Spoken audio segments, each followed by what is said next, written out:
If you'd like to make your NFL games a little more interesting, you've come to the right place. It's the Even Money Podcast with Ross Tucker and Steve Fezzik. Yeah, Vegas, baby, Vegas. It is the Even Money Podcast, presented, of course, by DraftKings Sportsbook. Thank goodness for those guys. I'm Ross Tucker, former NFL offensive lineman, 5 teams, 7 years, classic journeyman. Got a bunch of podcasts now. Last night, Warren Sharp was incredible on the Ross Tucker Football Podcast, talking strength of schedule, why that matters. He put out his initial strength of schedule rankings, which are critically important. We'll get into that a little bit on today's show. Next week, Steve and I are going to go full bore into season win totals, which should be amazing. And yes, we are recording this a day earlier than we normally do. Not necessarily because of the national championship game today or even the Masters, primarily because I'm traveling tomorrow out to Los Angeles for the NFL's broadcast boot camp. But it is very, very fortuitous timing, which is why we are joined by my buddy Will Brinson at Will Brinson from the Pick Six podcast. You guys all already know Steve Fezzik, the only 2-time winner of the Super Contest at the Westgate. Kind of a big deal. At Fezzik Sports and only at Fezzik Sports. Will is at Will Brinson. Will, is Pick Six daily even in the offseason? Every day for the rest of my life, Ross. Now, so we actually go live on YouTube at 1 p.m. every day, and then the show comes out in audio form the next day. So if people are dying to hang out and chat, live chat, talk about football in the heart of July, we will be there at 1 p.m. every day. I might not be there in July, or maybe I might not be there in June, but yeah, I'll be there most of the time. About how long do your shows go? Well, I mean, in a perfect world, we'd like to make them 30 minutes, but I can't shut up, so they're usually 45 to an hour. And we'll have some bizarre, like, oh, look at that squirrel type tangent where we end up, talking about like what, if you had to pick one food to eat for the rest of your life, what would it be? Stuff like that. So. Ooh, that's a good one. But we're not doing that. We're not doing that. I can see where you're coming from, though. All right. So I brought Will in for a bunch of different reasons. One is I know he's a big golf guy. I know he likes betting on golf. We've got the Masters this week. We also have the National Championship this week. I got to ask you, Will, just knowing you're born and raised North Carolina, you went to NC State. What were your emotions like Saturday? Who were you rooting for? Do you hate both teams? I'm just curious. Rooting heavily for Duke. I'll point out too. I've got and this is not like I'm some sharp college basketball bettor, but I've got a 95-1 Carolina to win the title ticket that I took back before the ACC tournament, purely as an emotional hedge. Like, all right, Carolina's 95-1. Maybe they win the title. I mean, they're probably not going to, but I'm gonna get on that because if they do somehow make a run, I've got a little emotional hedge. Now I look pretty smart if they win tonight. I'm still rooting for I'm rooting for Kansas. Like I have a 95-1 ticket on Carolina. Okay, maybe I might be fine. I'd be fine with either result, I guess. Either Carolina has their heart broken or I get paid. But yeah, rooting for Duke for sure. Was watching with a bunch of State friends. Actually, the guy's house we were at, his wife is was wearing a Carolina jersey, but she wasn't like being obnoxious about it. And then one of his neighbor came over and he's a Duke alum and had a bunch of money on Duke. And the sort of the emptiness after that game was tough. It was a tough scene. We screwed it out pretty quick. I mean, it was like, it sucks because as a State fan, you're watching and you're rooting for, it was a great game, like one of the all-time great games. And then after the game, I felt like that empty pit of despair, despite not actually losing the game. So that's where it's at. It's really just hellscape for me at this point. So I am so intrigued by so many different layers of this. Some Carolina fans were debating this with me, Steve, but they're an 8 seed, and they already won at Cameron Indoor and Coach K's last game. They ruined the end of Coach K's career. Like they have a permanent bragging rights. It's unbelievable. Forever. Duke, like I felt like they were almost playing with house money a little bit Saturday night, whereas Duke, you knew like that game, they needed that win. Like that That game is, if they win that one, then losing the last one at Cameron Indoor is not as big of a deal. They beat them in the Final Four, but now it's like Carolina fans can bring that up against Duke forever, which is brutal. Here's my question, though, Steve. This is why I have Steve, Will. Will has a 95-1 North Carolina to win the whole thing ticket, Steve. What should he be doing right now with that ticket or with Kansas? Give me the math, Steve. It kind of all depends. Did he bet $1,000 or did he bet $100? How much of this is significant, life-changing money? I actually prefer North Carolina slightly. So I think that a bet on Kansas is probably a negative expectation bet. And I hate to make negative expectation bets. And you have to bet them on the money line because you don't want to get middled and lose both bets. Right. Having said that, we've got a little bit of what happens in the Super Bowl where we get depressed money lines. In the championship game, you get a whole bunch of recreational bettors, and they're going to bet Carolina to win the game, not Carolina plus the 4. So I see it like the world's squarest book. I hate to identify one book as the squarest book. I would never embarrass Delaware Downs that way. I just did. But they're at minus 180. So they're like the very cheapest. So which shows they've got the squarest of the square customers. So if you can get a minus 180 and a 4-point favorite, that's pretty darn cheap. And certainly the Mirage is minus 185. So you are getting a bargain compared to a typical 4-point favorite. I'm A-okay with if you have $100. Let's go ahead and make $1,000. Let's risk. I would say I have either. I think it's either a quarter or a half unit on it. Like I bet it like a long time ago. I know it's there. I'm not. And again, bear in mind that if Carolina loses tonight, I feel good inside. Like I feel like I've won if they lose, but I also feel like I won if they win. Right? You know what's interesting? Steve, just say it's $100. Just for easy math, say it's $100. $100. We're going to win. We're going to go ahead and bet it. We're going to risk $1,850 to win $1,000 on Kansas, and we still have a huge position on Duke, but we make 10-1 on our money if it goes south on us. Either way, we're extending. Wait. So explain the math to me again. What you're putting? How much on Kansas? Why? Well, initially we risked 100 at 95-1 to win 9,500.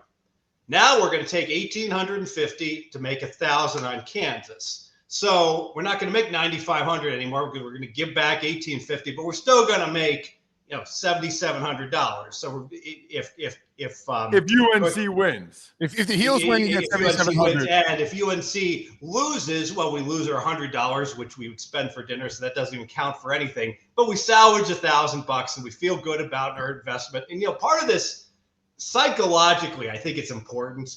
You make a bet like that, you're right. You get all the way to the finals. You don't want to, like the day after, say, I got nothing out of this deal. You want to go ahead and at least secure a solid profit. Yeah. And again, it's important to note that this is a different scenario with me because I will, like, if Carolina loses, I will feel emotionally happy despite losing that money. Which I know it's weird, but that, like, it was an emotional hedge from Jump Street before the ACC tournament. And now it's just giving me I've got the position I wanted if Carolina ended up doing this. I would be in a bad mental place if I had not bet this and Carolina made this run. Like, I wouldn't know what to do right now. I got to comment on this bad mental place too. I'm going to make fun of, I think all the men in the world are going to get angry at me. Men suck emotionally when it comes to teams. What is wrong with all you guys? You hear people say, if my Blackhawks lose, I'm going to be depressed all week. There's people out there that have to care for two aging parents with disabilities. There's people with special needs children that work 2 jobs and take care of them. The goddamn Blackhawks don't matter at all compared to what's important in life. And if they do to you and you're depressed all week, your priorities suck, and it's time to reprioritize. No one denies this. I'm not saying I would cut off 2 fingers to get Jay Wright to NC State. I'm just saying that, my priorities are screwed up for sure. Dude, he is an unbelievable coach. That's a great coach, yeah. Unbelievable. All right. So you said something interesting, though, Steve. And this is the last thing I'm going to say about the national championship game because we usually record this show on Tuesdays. So I don't know how many people are even looking for it today. Why do you like UNC? That surprises me a little bit. I kind of feel like they're poised for a letdown. Kansas looked awesome. I'm surprised to hear you say that. Although I guess I will say this. I've watched UNC play like 4 games this year, okay? Twice when they played Duke and 2 other games in the tournament. They're like the greatest team I've ever seen. I mean, I don't know how they were an 8 seed. I've watched them play like 5 games. They've been unbelievable. Like Caleb Love kid, like they've been unreal. So why do you like UNC? And is that why you're wearing that shirt? I'm wearing the shirt because like Ross texted me. He's like, we're on right now, Steve, and I'm like right out of the shower. So I'm like, it was the first one in my closet. So but it does match. Over the course of the season, Kansas has been better by about 4 points. But you have to weight the most recent games more significantly than how the teams were playing back in November, December. And if you look at just like the last 20 games that North Carolina's played, they've been as good as anybody. No question about it. And you bring up some great points, Ross. It's a terrible spot. You just beat your arch rival on the late game on Saturday night. Now you got to wheel back. How much is that worth? It might be worth a point. I'm not so sure that Kansas is more than 2 points better at most than North Carolina. Call it a point and a half. So I'll give them a point for the spot. I get to 2.5. One night in Bangkok is not 100% fine. I'll give it another half point. Now I get to 3. I still only get to 3. So if the line should be 3 and I'm catching 4, well, there's just enough value to make it profitable to go ahead and play on North Carolina. And I might add also, this Kansas team got a dream draw.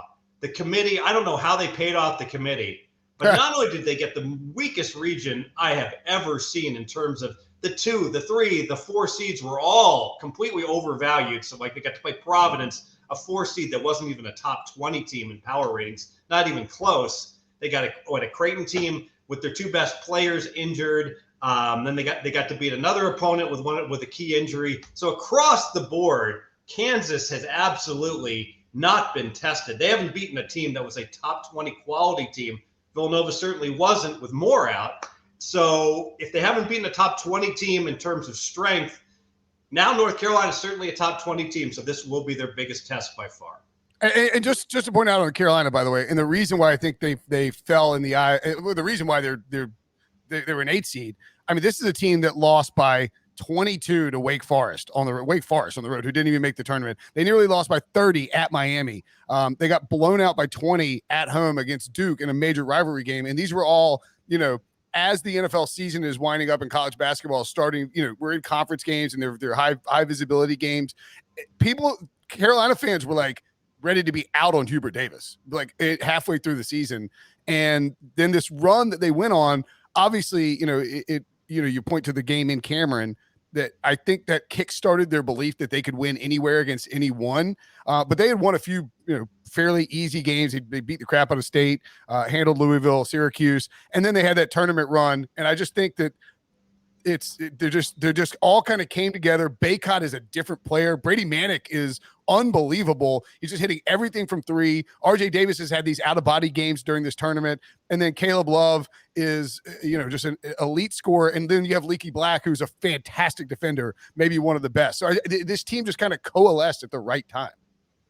So I love April, not as much for the Masters as we're going to talk about momentarily, or even the college football or college basketball Final Four. I like it because it's grilling season and because I will be going to the Penn State Blue-White game because I never get to tailgate, but I will tailgate at the Penn State Blue-White game, and I will bring my food from Omaha Steaks. I will bring the sampler. If you visit omahasteaks.com, enter EVEN into the search bar and order the Omaha Steak Sampler today. You'll save over 50%, plus you'll get 12 Omaha Steaks burgers free with your order. The negative of being a broadcaster, I never really get to tailgate. That's why I go to a spring game. I don't even need to go. I don't care about seeing any football players at the Penn State Blue-White game. I want to grill my unbelievable Omaha Steaks delicious food. You'll save over 50%, plus you'll get 12 Omaha Steaks burgers free.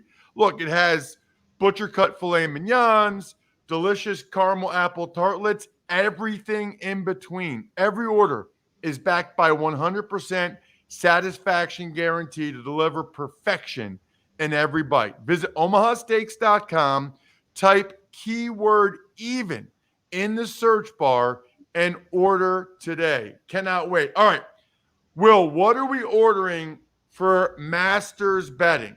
I kind of know how Steve rolls when it comes to golf betting, but I don't want to give you that hint yet. I want to know how you're approaching it. So I was like frantically looking to like, all right, which sports book is it's DraftKings? There's like the logos are everywhere. So I'll look at the DraftKings. I think it's for me. So the Masters is difficult because over the course of this golf season so far, the two guys that I really, really had interest in betting at Augusta have seen their odds come crashing down. Now, in full disclosure, I have a lot of Scotty Scheffler in the 30s.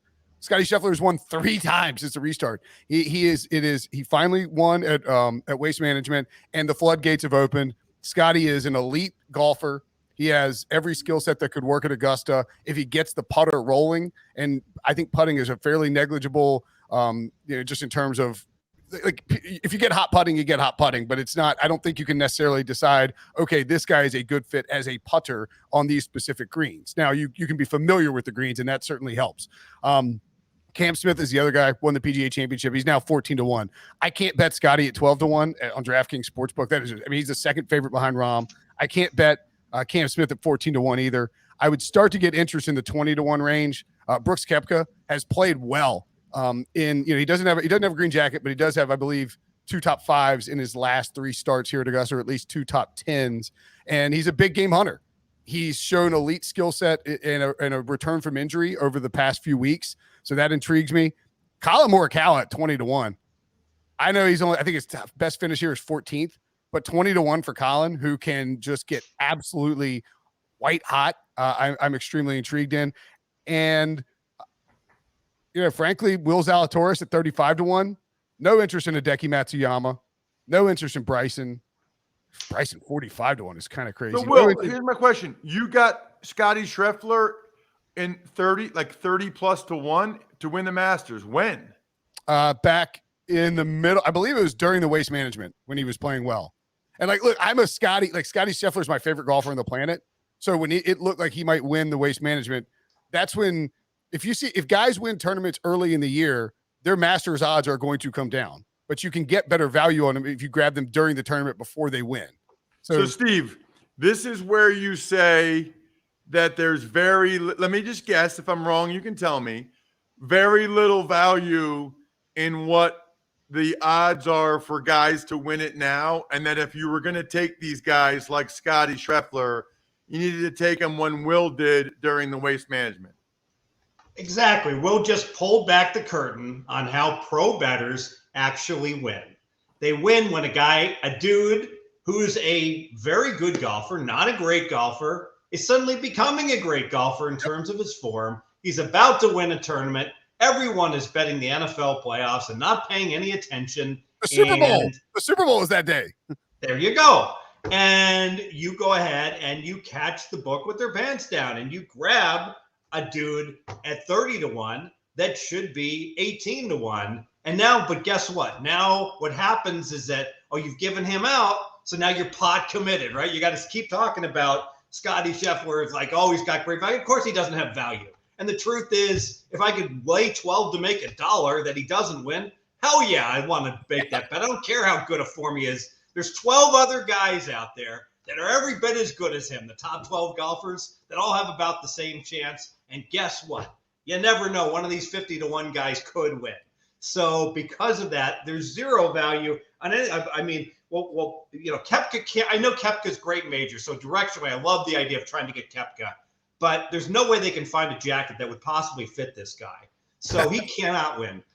That's why I like him, by the way. I like my golfers to look like they at least serve their country by playing high school football. That's how I categorize it. But Steve, when you bet golf, you just do the head-to-heads, right? I look for head-to-heads and I look for yes/no. So like a great prop, will Tiger make the cut? Yep. It's either yes or no. The no right now is -145. Now, I think the no is probably solid value, but I know he's had tremendous success, obviously, at the Masters and the like. But when you've got a guy whose career was already on the scrap heap, was not going to win another major, and was essentially done, and then shattered both of his lower legs, I think it is a leap of faith that Tiger is going to be able to make the cut. His over-under in his first round 75, but yet there's still people out there that if they see the name Tiger Woods, they will bet on Tiger Woods. And so I think there's some irrational exuberance. The one thing is I think you got to check all the rules in the sports books. Does he have to complete the rounds for you to have action? There's a real good chance, obviously, if Tiger is not doing well, that he'll withdraw from the tournament. Yeah, I mean, I don't disagree with your logic at all. Like, I'm not going to bet Tiger. I'm not going to play Tiger in DFS.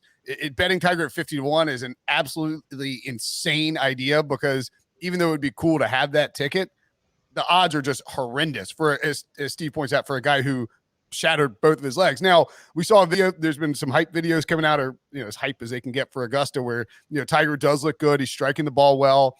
And the one thing that stands out to me too on that the make or miss cut bet is I don't think Tiger Woods would come here and play if he thought he couldn't compete to at least play on the weekend. And he could play fine and just miss the cut, because that's how golf is. But I don't think Tiger would show up here and tarnish the way that we view him, especially with that 2019 Masters Championship, by going out there and looking like a broken man on Augusta. That's just the one thing I always think with Tiger. Like, I think he'll be able to compete, maybe not with the top tier guys, but at least compete to make the cut. So I agree that miss the cut is probably the smart bet, but I don't want to fade Tiger in that regard.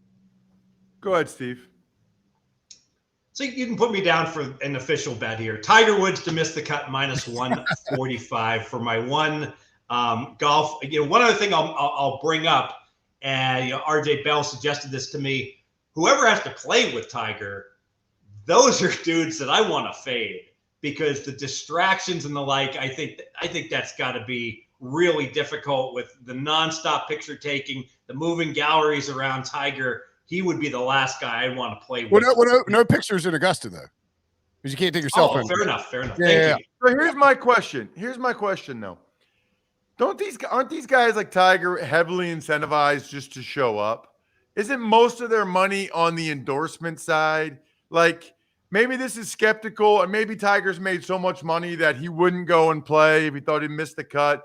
But like, for these guys, isn't like more than half of it, Will, just going, being out there, having the logo, and so they get all their endorsement money and everything?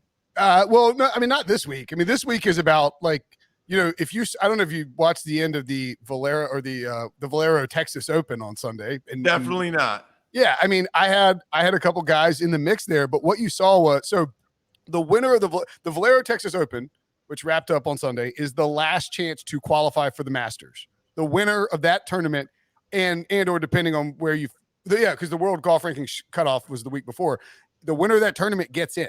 There's one last exemption. So JJ Spawn, who just won his first career tournament, gets to play in the Masters the next week. I think for a lot of these guys, now some of them, plenty of veterans, old hat, it's more about going and sort of being at the, Augusta's a special place. For these guys, the idea that you get to play in the Masters is much bigger than the financial incentives. The idea that you could win a green jacket, right? Or to, compete on a Sunday at Augusta. I mean, yes, the money is huge, but I think for a lot of golfers, the allure of Augusta trumps the financial. It's like playing with the Bucks or the Rams or whoever because you want to win the Super Bowl. It's like, maybe you take a little less because you think you got a better chance. Well, I mean, Dustin Johnson and Brooks Koepka don't need the money that comes with Augusta. Is it a bonus? Of course, but I mean, like, it's about winning a major and winning a green jacket and sort of the validation of your career that comes with that. But yes, the money is obviously a benefit too. Will, you are the man. Again, highly encourage you to check this guy out on social media at Will Brinson. We just talked basketball and we talked golf, but the guy has a daily football podcast you can check out at Will Brinson. Will, thank you so much, man. Really appreciate it. Always fun, Ross. Anytime. And by the way, like I've done more media appearances over the past week where I don't talk about football and people just ask me about the pain and suffering of being an NC State fan and then like who I like for my golf futures coming up. Appreciate you guys, Ross, Steve. Have a good one, man. There he is, Will Brinson. By the way, you know what I did right before the show? This is the truth, Steve. Athletic Greens. They say to take it first thing in the morning, which I usually do, but I forgot. So I took my Athletic Greens because I don't eat enough vegetables. Nobody does. 75 high-quality vitamins, minerals, whole food source superfoods, probiotics, and adaptogens help you start your day right. It helps your nervous system, your immune system, your energy, recovery, focus, aging, everything. It's like a multivitamin, but way better. It has over 7,000 five-star reviews, costs less than $3 a day. Right now, it's time to reclaim your health and arm your immune system with convenient daily nutrition.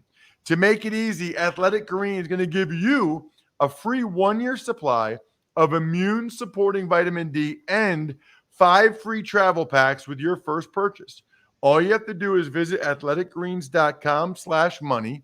Again, that is athleticgreens.com/money to take ownership over your health and pick up the ultimate daily nutritional insurance. Let's get to one question for Steve today.